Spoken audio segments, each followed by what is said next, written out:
Hi, thanks for joining me for this Padres postgame recap for April 30th, where the boys just took care of business tonight. Padres came out and played some hardball, taking Game 2 of this four-game set with the Cubs by a score of 13-7. 13 runs, 17 hits, no errors for the Padres. 7 runs, 11 hits, 2 errors for the Cubs. Those 13 runs and 17 hits, season high for the boys on the offensive side. Give me some knuckles for that. Very nice. And they did it in every possible way that you can. And we came up with the timely hitting in the second inning by Jed Jerko with runners on first and second. He came up with the double. That gave the Padres a 2-0 lead. Then they manufactured a run in the third. Then the fifth inning, they just said, hey, let's send 10 guys to the plate and just go to thumping. And they did. Yonder Alonso with a home run in that inning. The boys scored 5 runs in the fifth inning. Then in the sixth, solo shot by Carlos Quentin. Seventh inning, they scored a run. Eighth inning, they scored 3 more thanks to a home run by Nick Hundley. All said and done, 3 Padre players tonight, Carlos Quentin, Yonder Alonso, and Nick Hundley, all with 3 hits, all with home runs. Carlos with 3 RBIs tonight. It was just an offensive outburst. In fact, every single Padre starting player, including Edinson Volquez, had a base hit in tonight's ball game. So the offense was there, no question about it. How about the pitching side? Well, Edinson Volquez, was he going to be the same guy that we saw in his last outing that was so effective and didn't walk anybody? Well, short answer, yeah, he came up with the same basic philosophy, the same focus that he had in his last outing. You could tell, not worried about trying to overthrow the ball. He was worried about making pitches. He made quality pitches. In fact, he was first pitch strike on the first 8 batters of the ball game. Can't ask for much more than that. He was solid through 4. Ran into some trouble in the 5th inning. He did allow 2 home runs and 4 runs to cross during that inning. But the good sign for me was, again, he did not fall back into that old pattern of trying to overthrow to get out of the jam. He stayed calm. He kept himself under control. He got through the inning.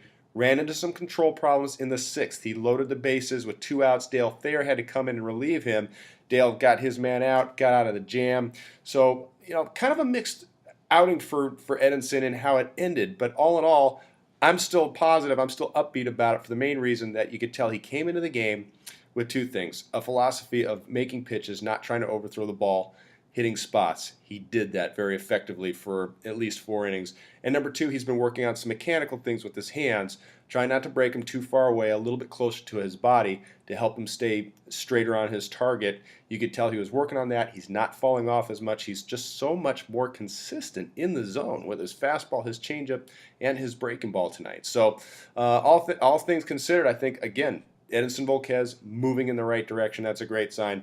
Final point about the pitching tonight. Robbie Erlin finally gets an opportunity to make his Major League debut. So I was very happy for the young man. Unfortunately, he gives up a couple of runs. You could tell he had mixed emotions about it when the inning was finally over and the game was over. But, you get that first one out of the way. Great to see him finally get his Major League debut under his belt. And, the Padres have big plans for him of being a part of that rotation over the long haul. So he's got his feet wet. Hopefully he'll learn from it and keep rolling. So a lot of good things happen today. Tomorrow, game time is at 7:05 Chicago time, 5:05 San Diego time.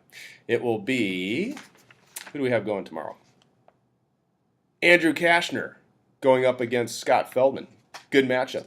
Andrew Cashner getting a chance to show his stuff against his former ball club. And what'll be interesting also is he gets a chance to face the guy who he was traded for. So that's always another little added twist as he'll get a chance to face Anthony Rizzo tomorrow. So looking forward to that matchup. Cash coming off a great outing in his last effort versus the Giants. Went 6 solid innings, allowed only 1 run, did a nice job at the plate, did a nice job base running. Just an overall great effort by Cash. Hopefully he carries it over, and we see more of that in tomorrow's ball game. Ted Leitner and myself will be bringing you the call on the Mighty 1090. Again, game time starts at 5:05 San Diego time. Hope that you join us. I'm Bob Scanlan. Thanks for joining me tonight, and we'll talk to you tomorrow.